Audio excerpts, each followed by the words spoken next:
दोस्तों अब नबील की मां को पता चल जाता है कि दुर्शवार उम्मीद से है। उसके पैरों के नीचे ज़मीन निकल जाती है और वो कहती है कि मैं जानती थी कि ये लड़की मॉडर्न है, लेकिन इतनी मैं नहीं समझती थी। वो फ़ौरन नबील और उसके डैड से मिलती है और इन दोनों को ये बात बताती है। वो दोनों परेशान हो जाते हैं तो नबील अपनी माँ को कहता है कि अम्मी, खुदा का वास्ता आप दुर्शवार पर इतना घटिया इल्ज़ाम ना लगाएं। मैं मानता हूँ कि दुर्शवार गुस्से की थोड़ी तेज़ है, लेकिन आपने तो उसके किरदार पर ही इल्ज़ाम लगा दिया। तो नबील की माँ नबील से कहती है कि कितना बोला है मेरा बेटा, उसकी मोहब्बत में इतना अंधा हो गया है कि सच्चाई उसे नज़र ही नहीं आ रही है। अरे नबील, आंखें खोलो, मैं तुमसे सच बयान कर रही हूँ। तब नबील कहता है कि माजरत अम्मी, लेकिन मुझे आपकी बात पर यकीन नहीं है। तो नबील का बाप नबील से कहता है कि बेटा कोई मसले की बात नहीं है, फ़ौरन दुर्शवार की माँ के पास चलते हैं। दुर्शवार की माँ ये कबूल कर लेती है कि ये सच है। नबील के पैरों के नीचे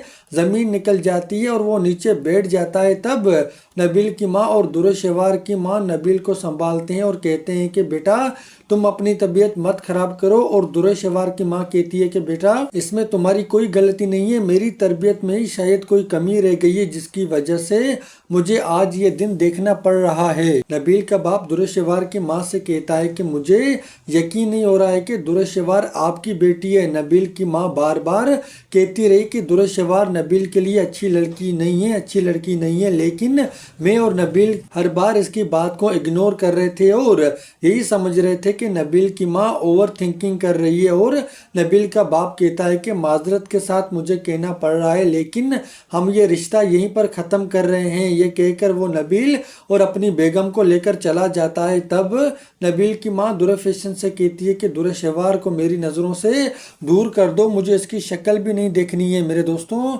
आज के लिए बस इतना ही। अब अगर वीडियो पसंद आई हो तो करो लाइक और साथ ही सब्सक्राइब।